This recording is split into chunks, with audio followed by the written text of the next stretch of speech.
I'll never forget the sound of my nursing shoes hitting the hardwood floor that night. I'd just finished a 16-hour shift in the ICU. My feet were screaming, my scrubs smelled like antiseptic and exhaustion, and all I wanted was to collapse into bed. But the second I opened the front door, I knew something was catastrophically wrong. Marcus was standing in the middle of our tiny living room with this look on his face. God, it wasn't happiness. It was something darker. Something that made my stomach drop before he even opened my mouth. "The old man's dead," he said. No greeting, just those 4 words. And then he smiled. That cold, empty smile that makes you realize you've been sleeping next to a stranger for years. The lawyers called. $10 million. Julia, 10 million. We're done being poor. He started pacing, hands shaking from pure greed. We're finally going to live the life I was always meant to have. And that's when he looked at me, really looked at me, and I saw it. I wasn't part of that we anymore. He kicked my shoes across the room. "I don't need you anymore," he said, so casually it took a second to register. Then he threw a duffel bag at my feet. "Pack your shit. Take the $5 grand from the joint account and get out. Tonight. I'm not splitting $10 million with someone who smells like a hospital." The divorce papers were already on the table. He'd printed them while I was saving lives in the ICU. "Sign them," he said, grabbing my wrist so hard I felt my bones grind. "Sign, or I'll make your life hell." So I signed, my hands shaking, tears smudging the ink, and he shoved me out into the rain at 11:47 p.m. But what Marcus didn't know, what his greed made him too blind to see, was that Grandpa Henry had been watching everything, every cruel word, every selfish act, every moment Marcus thought no one was paying attention. And Henry had left him a gift. Not the gift Marcus was expecting. No, this gift had teeth. 1 week later, Marcus walked into that lawyer's office like a king claiming his crown. And 7 minutes after that, he walked out looking like he'd seen a ghost. Because sometimes, the dead have the last word. And Henry's final word? It was about to destroy everything Marcus thought he'd won. Let me take you back to where this whole nightmare really started. See, Marcus and I had been married for 7 years, and I'd been the one keeping us afloat the entire time. I worked double shifts at the hospital, sometimes 16, 18 hours straight in the ICU, while Marcus called himself an entrepreneur. That's what he told people at parties, anyway. What he actually did was sit on our worn-out couch in his boxers, playing Call of Duty and placing bets on sports games he couldn't afford to lose. Every few months, he'd have $1 million idea, a crypto scheme, a dropshipping business, an app that would revolutionize something, and every single time, it would crash and burn within weeks. And every single time, I'd be the one covering the rent, the groceries, the endless pile of bills he'd conveniently forget to pay. But the worst part, the absolute worst part, wasn't even the financial drain. It was Grandpa Henry. Marcus's grandfather lived about 40 minutes outside the city in this tiny, run-down cabin that smelled like old wood and pipe tobacco. Henry was 83 years old, a widower who'd lost his wife 20 years earlier, and he was alone, completely alone. Except for me, because Marcus refused to visit him. "He's boring," Marcus would say, wrinkling his nose like Henry was something distasteful. "That place smells like mothballs and depression. I'm not wasting my Saturday driving out there to listen to war stories." So I went, every single week, without fail. I'd finish my Friday night shift, sleep for a few hours, and then drive out to Henry's cabin with a bag of groceries and a homemade meal. I'd clean his kitchen, do his laundry, sit with him on that creaky porch and play chess while he told me stories about his time in Korea, about his late wife Margaret, about the life he'd built with his own 2 hands. And here's the thing, I loved him. I genuinely, truly loved that old man. He had this way of looking at you, really seeing you, that made you feel like you mattered. Like your life had value beyond how much money you made or what car you drove. He'd ask me about my patients, about the lives I'd saved that week, and he'd listen like I was telling him the most important story in the world. "You're a good soul, Julia," he'd say, his weathered hand patting mine. My grandson doesn't know how lucky he is." And I'd smile and change the subject, because what was I supposed to say? That Marcus barely remembered my name half the time, that he was too busy gambling away my paycheck to notice I existed. Henry knew, though. I realize now that he knew everything. He saw exactly who Marcus was. He saw exactly who I was. And he was watching, waiting, testing us both in ways I wouldn't understand until it was far, far too late. 6 months before Henry died, something happened that I didn't understand at the time. Something that, looking back now, was the moment everything changed. Henry called me on a Tuesday morning. I was just getting off a night shift, dead on my feet, and his voice sounded weak, frail. "Julia, honey," he said, and I could hear him wheezing. "I hate to bother you, but I've been having chest pains. The doctor wants to run some tests, but my insurance, it doesn't cover everything. I don't have the money for the copays." My heart dropped. This man who'd given me more love and respect in 2 years than my own husband had in 7 was suffering, and he was embarrassed to ask for help. "How much do you need?" I asked immediately. "About 3,000, he said quietly. "But Julia, I can't ask you to." "You're not asking. I'm offering. I'll figure it out." I hung up and sat in my car in the hospital parking lot, trying not to cry from exhaustion and stress. $3,000. We didn't have $3,000. Marcus had blown through our savings 2 months earlier on some guaranteed sports betting system that crashed spectacularly. But I had something. Something I'd kept hidden in a box in the back of my closet. Something Marcus didn't even know existed. My grandmother's pearl necklace. She'd given it to me before she died, told me to save it for when I really needed it. I'd always imagined I'd wear it at some important moment, maybe pass it down to a daughter someday, but Henry needed it now. So I took it to a jeweler that afternoon, and I sold it. Got $3,200 for a piece of jewelry worth probably twice that. But I didn't care. I drove straight to Henry's cabin and handed him an envelope with the cash. He cried. This tough old Korean War veteran sat in his threadbare armchair and cried, holding that envelope like it was the most precious thing in the world. "You didn't have to do this," he kept saying. "Julia, you work so hard for your money." "Your family," I told him, squeezing his hand. "That's what family does." When I got home that night, Marcus didn't even look up from his game. "Where have you been?" he asked, annoyed. "I'm starving. Didn't you pick up dinner?" I told him I'd been with Henry, that Henry was sick and needed help. And you know what Marcus said? "Well, that's not our problem. The old man should have saved better. Maybe sell that dump he lives in." I felt something crack inside me that night, but I pushed it down, swallowed it, told myself that Marcus was just stressed, that he didn't mean it. But Henry heard about that conversation. I don't know how maybe I mentioned it the next week without thinking, but 2 days later, Henry made a phone call to his lawyer, Mr. Edmund Vance, and he said 5 words that would change everything. "I want to change my will." Because Henry hadn't been testing me that day. He'd been testing Marcus, and Marcus had failed so spectacularly, so completely, that the trap was already being set. Henry died on a Wednesday morning in early September. Peaceful, they said. Went to sleep in his favorite chair and just didn't wake up. The neighbor found him the next afternoon when she noticed his porch light was still on. When I got the call, I was in the middle of my shift, and I collapsed. Right there in the nurse's station, I dropped to my knees and sobbed so hard I couldn't breathe. My supervisor had to send me home. I'd lost patients before. God knows I'd lost dozens in the ICU, but this was different. This was Henry. The man who'd treated me like a daughter when my own father had passed years ago. The man who'd made me feel seen, valued, loved. I drove to that cabin in a daze, and I sat on his porch for 3 hours, just crying, remembering every chess game, every conversation, every moment of kindness he'd shown me. Marcus's reaction? He didn't cry, didn't even pretend to be sad. When I came home that night, red-eyed and devastated, he was on his laptop and he looked excited. "Did the neighbor say anything about a will?" he asked before I'd even closed the door. "No. I'm sorry for your loss."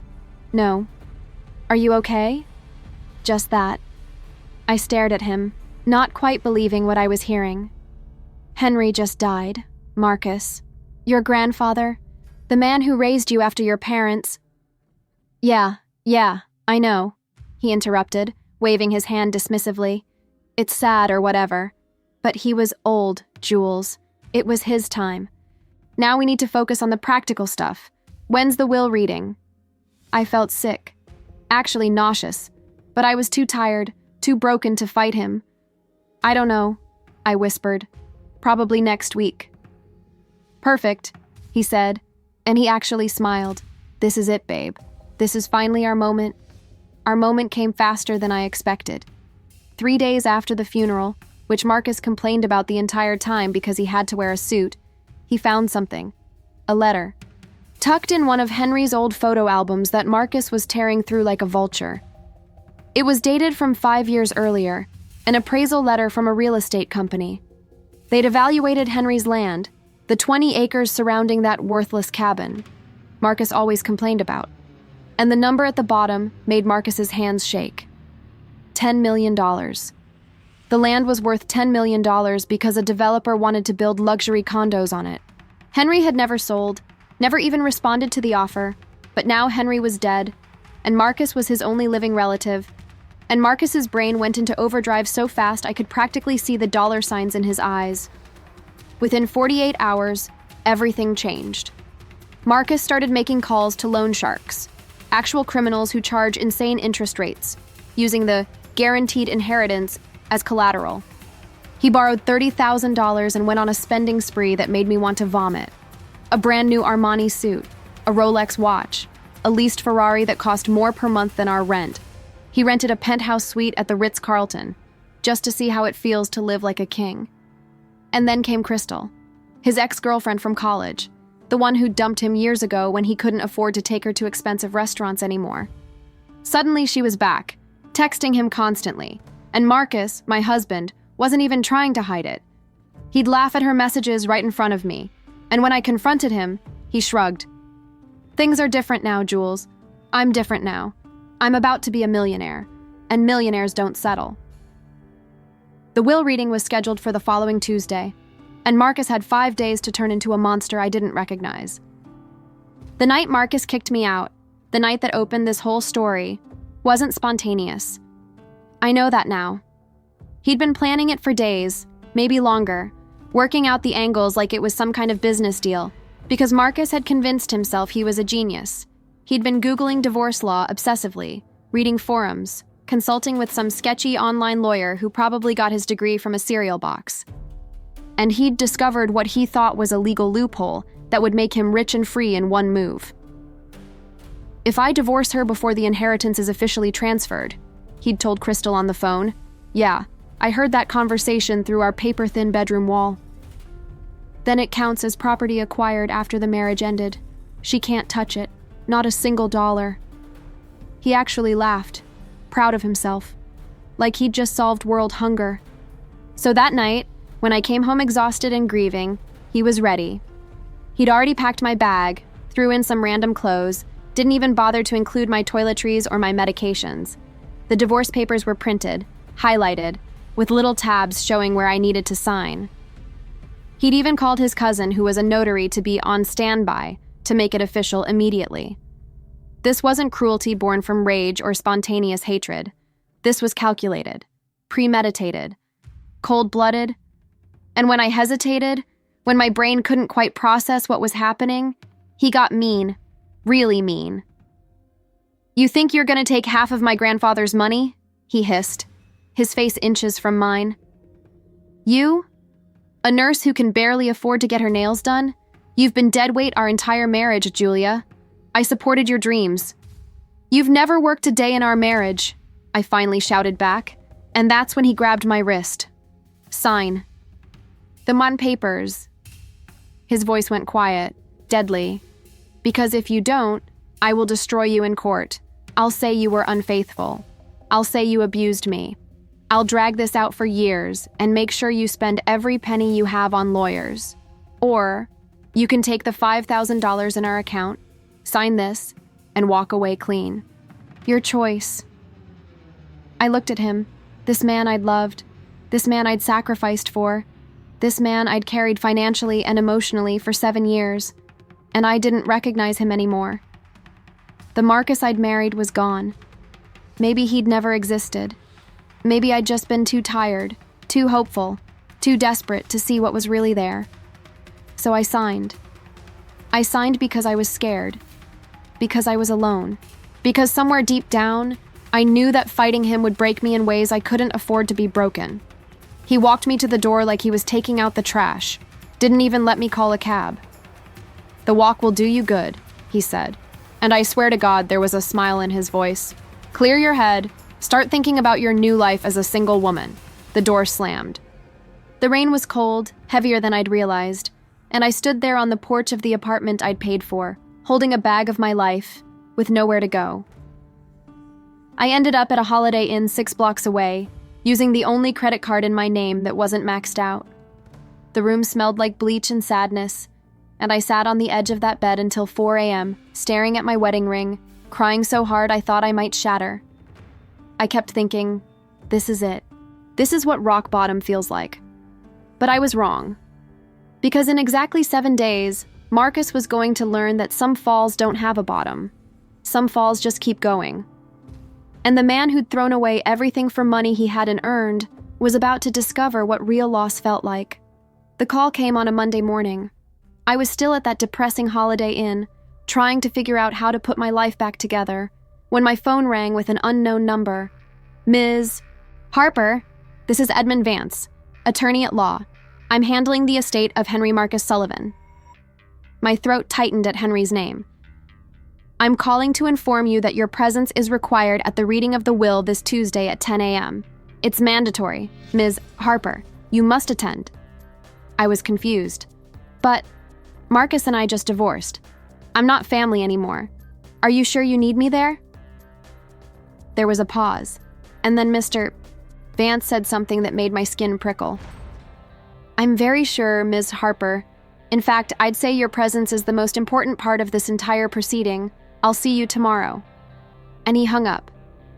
I didn't sleep that night. I kept replaying his words, trying to understand what they meant. Why would Henry's lawyer insist I be there? I wasn't in the will. I couldn't be. Henry loved me, sure, but I wasn't blood. I wasn't legally family anymore. Unless... No. I pushed the thought away. It was too impossible, too much like something from a movie. But the next morning, I put on the only black dress I'd packed, my funeral dress, still wrinkled from Henry's service, and I drove to the law offices of Vance & Associates in downtown. The building was all glass and marble, the kind of place that screamed old money and serious business. My hands were shaking as I walked through the revolving doors, and I felt small, out of place, like I'd wandered onto a stage where I didn't know my lines. The receptionist directed me to a conference room on the 3rd floor, and as I approached, I heard voices, loud voices. Marcus's voice. "Not legally entitled to be here. We're divorced. I had it finalized, certified, the whole thing. She has no claim to my grandfather's estate." I stopped just outside the door, my heart hammering. Through the glass panel, I could see him, my ex-husband. Except he didn't look like the man who'd thrown me out in the rain. He looked expensive, transformed. The Armani suit fit him perfectly, tailored and sharp. His hair was freshly cut, styled with some kind of product that made it shine under the fluorescent lights. And hanging on his arm, draped over him like a possession, was Crystal. She was wearing a designer dress that probably cost more than my car, her lips painted blood red, her eyes scanning the room like she owned it. I almost turned around, almost walked away. But then the door opened, and Mr. Vance stood there, tall and silver-haired, with eyes that seemed to see right through me. "Miss Harper," he said warmly, like we were old friends. "Please come in. We've been waiting for you." Marcus whipped around, and his face went from confident to furious in half a second. "What the hell is she doing here?" he demanded. "Edmund, I told you. We're divorced. She's not part of this family anymore. She doesn't get to..." "Sit down, Mr. Sullivan," Mr. Vance said, and his voice had steel in it now. "Your ex-wife's presence is not optional. It's required by the terms of your grandfather's will. Now, both of you, please take your seats. We have important matters to discuss." Crystal whispered something in Marcus's ear, and he clenched his jaw, but he sat. I took a chair on the opposite side of the massive mahogany table, as far from them as possible. The room felt like it was vibrating with tension, with unspoken things, with a sense that something massive was about to happen. Mr. Vance opened a leather folder, pulled out several documents, and then he did something unexpected. He picked up a remote control and pointed it at a screen on the wall. "Before we begin with the formal reading," he said, "Mr. Sullivan left video instructions. He was very specific that this be played first." And then the screen flickered to life, and there he was, Henry, sitting in his cabin, in his favorite chair, wearing his old cardigan, looking directly into the camera like he was looking into our souls. And when he started to speak, I felt the entire room hold its breath. Henry's voice filled the room, and it was like he was right there with us, strong, clear, nothing like the frail old man Marcus had always dismissed. "Hello, Marcus," he said, looking directly into the camera with those sharp, knowing eyes. "If you're watching this, then I'm gone.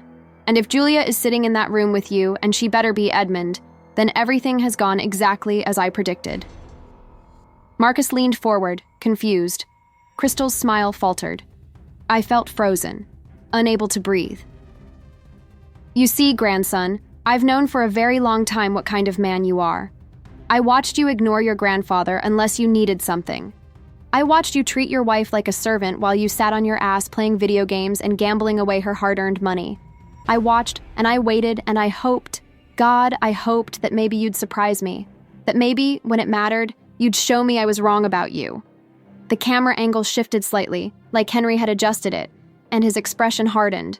6 months ago, I ran a test. A simple test, really. I told Julia I was sick and needed help paying for medical treatment.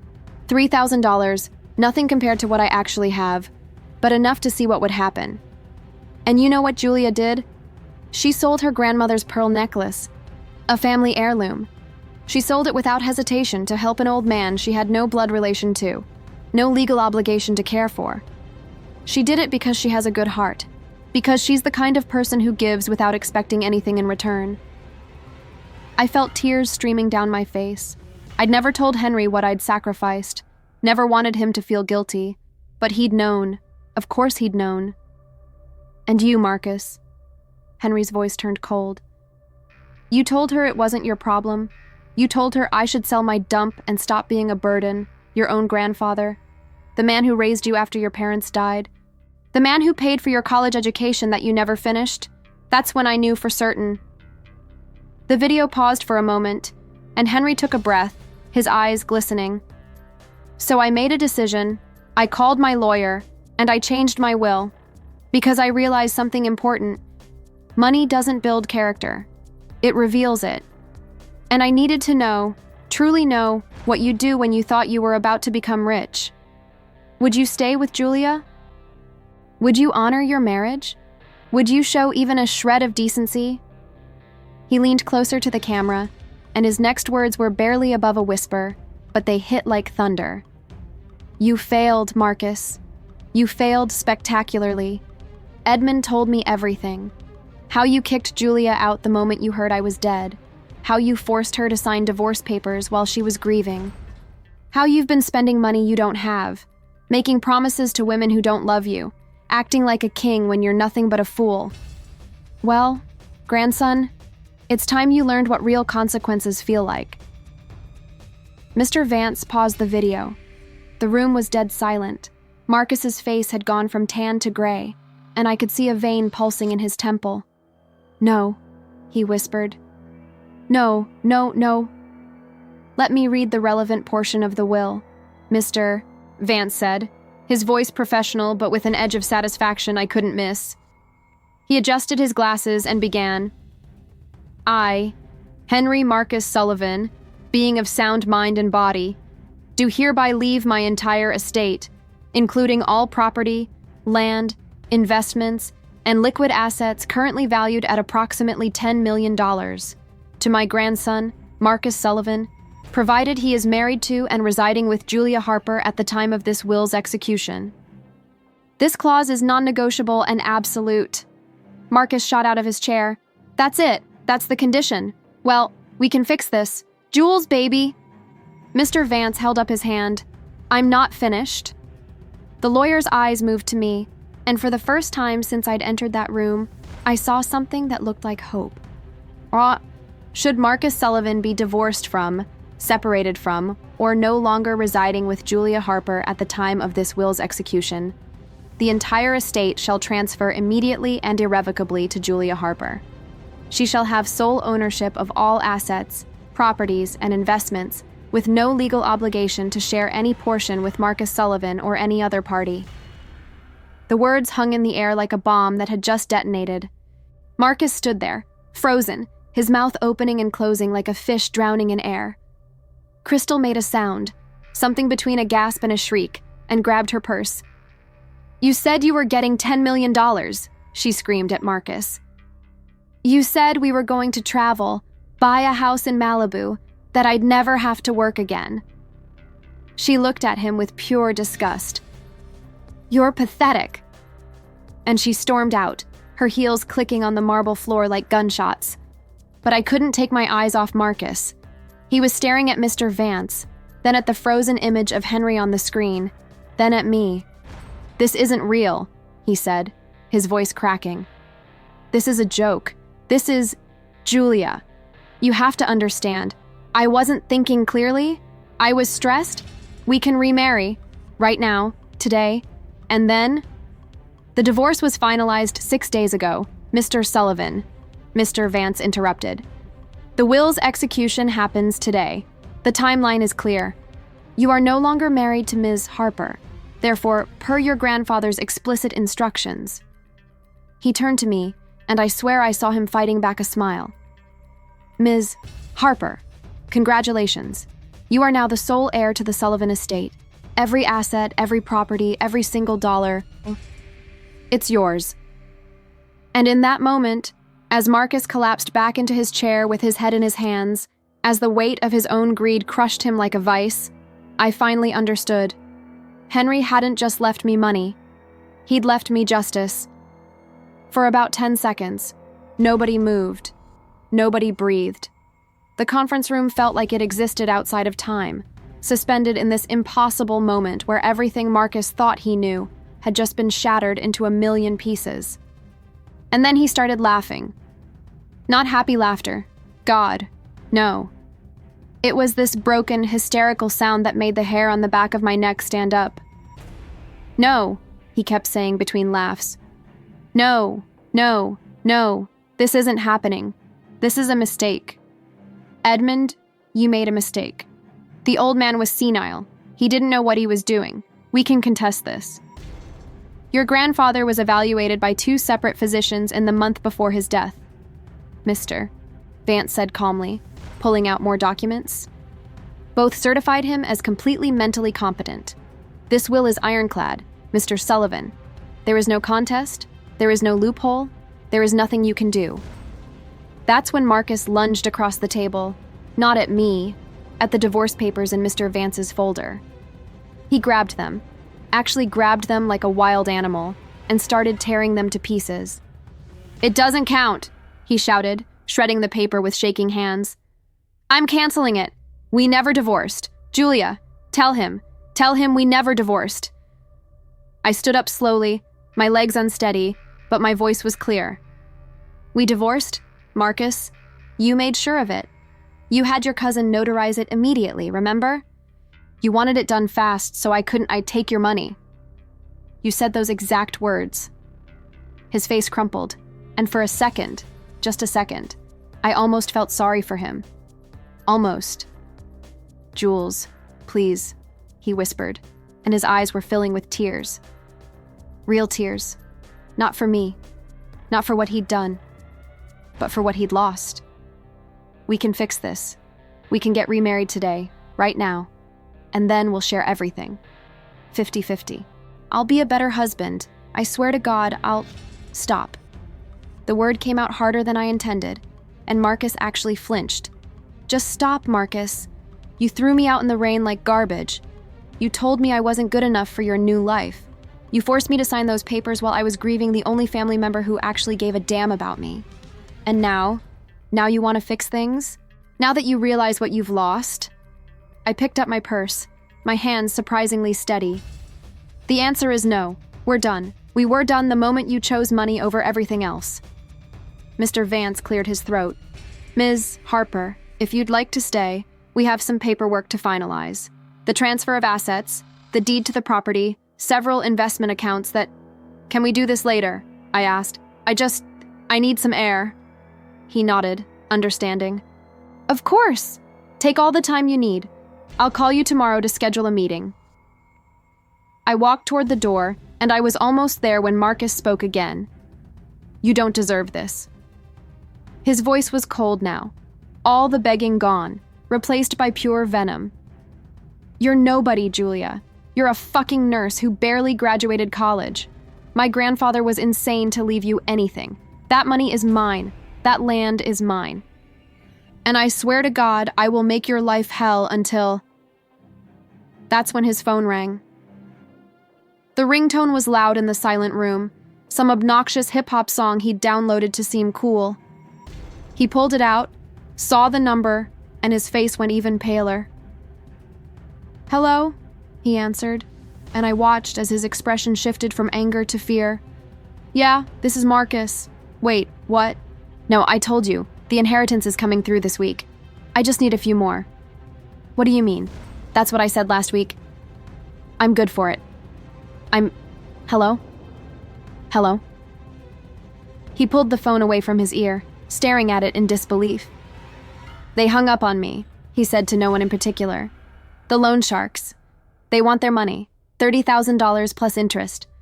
They want it by Friday or they're going to... He looked at me, desperation creeping back into his eyes. Julia, please. I borrowed that money because I thought, I need help. They're dangerous people. If I don't pay them back, they'll... That's not my problem, I said, and I meant it. You should have saved better. Maybe sell that Ferrari you're leasing. His own words, thrown back at him. The irony was so perfect it almost hurt. Mr. Vance stood up, his expression hardening. Mr. Sullivan, I'm going to have to ask you to leave now. This meeting is concluded, and Miss Harper has been through enough today without your harassment. Marcus didn't move. He just sat there, surrounded by torn pieces of divorce papers, his expensive suit suddenly looking like a costume on a child playing dress-up. And then his phone rang again, and again, and again. Different numbers, creditors, the Ferrari dealership, the Ritz-Carlton asking about the unpaid bill. I watched his world collapse in real time, call by call, and I felt nothing. No satisfaction, no revenge high. Just this strange, hollow sense of finality. Security had to escort him out eventually. He was shouting the whole way, threats, pleas, incoherent rage, and I heard his voice echoing down the hallway until it finally faded to nothing. Mr. Vance turned to me, his expression gentle. Are you all right, Ms. Harper? I looked at him, this stranger who'd just handed me $10 million and a complete life transformation, and I laughed. Actually laughed. I have no idea, I admitted. I don't even know what I'm supposed to feel right now. He smiled. Well, you have time to figure it out. All the time in the world, actually. Your grandfather... He wasn't my grandfather, I said softly. But yeah, he kind of was. And for the first time since this nightmare began, I felt something that wasn't grief or fear or exhaustion. I felt the tiniest spark of hope, because Henry had seen me, really seen me. And in his final act, he'd made sure that kindness, real kindness, wasn't just its own reward. Sometimes, it's $10 million and the last laugh on a man who thought love could be bought and sold like everything else. 6 months. That's how long it took for the dust to settle, for the legal paperwork to finalize, for my new reality to actually feel real. 6 months of meetings with financial advisors, accountants, lawyers, people in expensive suits who kept calling me Ms. Harper, with this respectful tone I'd never heard directed at me before.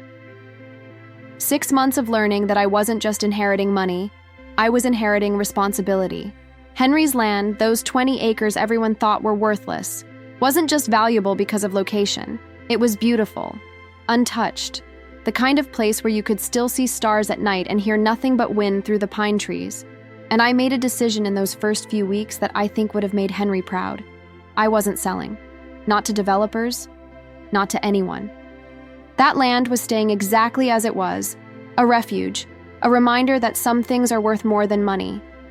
I did renovate the cabin, though, kept the bones of it, the structure that Henry had built with his own hands, but I made it livable, comfortable.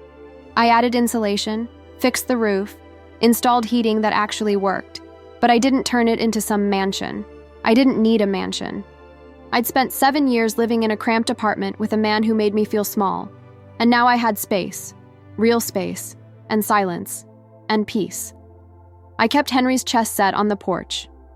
Sometimes I'd sit there with a cup of coffee, moving pieces against an invisible opponent, and I'd swear I could hear his voice. "You're thinking 3 moves ahead, Julia. That's good. That's real good." The money. God. The money was almost abstract. $10 million. I'd see the number in my bank account and my brain would just stall. Like it couldn't compute that many zeros attached to my name, but I knew what I wanted to do with it. The idea came to me one night when I was working a shift at the hospital. Yeah, I kept my job, at least for those first few months. My coworkers thought I was insane. "You're a millionaire and you're still emptying bedpans?" one of them asked, laughing. But I needed the normalcy. I needed to remember who I was before all of this. And during one particularly brutal shift, I watched 3 nurses quit in 1 week because they were burned out, overwhelmed, drowning in student debt and working conditions that would break anyone. That's when it clicked. I didn't need $10 million, but they did. People like them did. So I started the Harper Sullivan Foundation for Nursing Excellence. Named it after both of us, me and Henry, because this was his legacy as much as mine. The foundation offered scholarships for nursing students, grants for continuing education, mental health support for healthcare workers, and financial assistance for nurses dealing with emergencies. I hired a full staff, rented office space, and within 3 months, we'd helped 47 people. 47 nurses who could keep doing the work they loved without sacrificing their own well-being.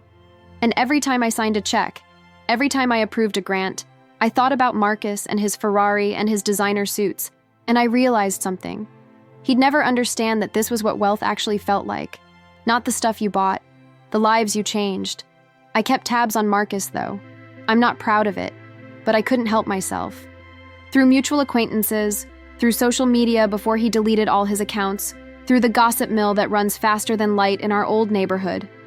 The picture that emerged was exactly what you'd expect. The loan sharks had gotten their money eventually, but only after Marcus sold everything he'd bought on credit. The suits, the watch, everything. Crystal had vanished the moment the money did, blocked his number, and apparently started dating a real estate mogul in Miami. The Ferrari had been repossessed in front of the Ritz-Carlton, which Marcus couldn't pay for, resulting in a very public humiliation that ended up on someone's Instagram story. He'd moved back in with his mother for a while, but even she kicked him out when he tried to steal her credit cards to invest in some cryptocurrency scheme. Last I heard, he was working as a dishwasher at a chain restaurant, living in his car, a beat-up Honda Civic someone had basically given him out of pity, and still telling anyone who'd listen that he'd been robbed of his inheritance. I saw him once, actually. I was in the city, leaving a meeting with my foundation's board of directors, wearing a simple black dress and the pearl earrings I'd bought to replace my grandmother's necklace. And there he was, across the street, carrying a trash bag to a dumpster behind the restaurant where he worked. He was wearing a stained apron and a hairnet, and he looked small, defeated, older than his years. For a second, our eyes met. I could have looked away, could have pretended I didn't see him, but I didn't. I held his gaze, and I watched as recognition flashed across his face, followed by shame so deep it was almost painful to witness. He opened his mouth like he was going to say something, but nothing came out. And then I did something that surprised even me. I nodded. Just once. Not forgiveness, not reconciliation, just Acknowledgement. Acknowledgement that we'd both lived through the same story, but we'd walked away from it as completely different people. That night, I got a call from Mr. Vance. "Ms. Harper, I wanted to let you know, there's been some interest from a documentary crew. They heard about Henry's will, about the unusual circumstances. They want to tell your story." I thought about it for maybe 5 seconds before saying no. "This isn't a story, Mr. Vance, it's my life. And I'm not interested in turning Henry's final gift into entertainment." He chuckled. "I figured you'd say that. For what it's worth, I think Henry would be incredibly proud of what you've built. The foundation, the way you've handled everything. You've proven his judgment was impeccable." After we hung up, I sat on Henry's porch, my porch now, and looked up at the stars. And I thought about that night Marcus kicked me out in the rain, how I'd stood there thinking my life was over. How wrong I'd been. My life hadn't ended that night. It had just been waiting. Waiting for me to realize that I'd never needed Marcus. That I'd been strong enough all along. I just needed someone to see it, and Henry had seen it. He'd seen everything. A year after Henry's death, I did something I'd been planning for months. I commissioned a bench. Simple, solid oak, with a bronze plaque that read, "For Henry Marcus Sullivan, who taught me that character is revealed in how we treat people when we have nothing to gain." I placed it on the highest point of the property, overlooking the valley, right where Henry used to sit and watch the sunrise.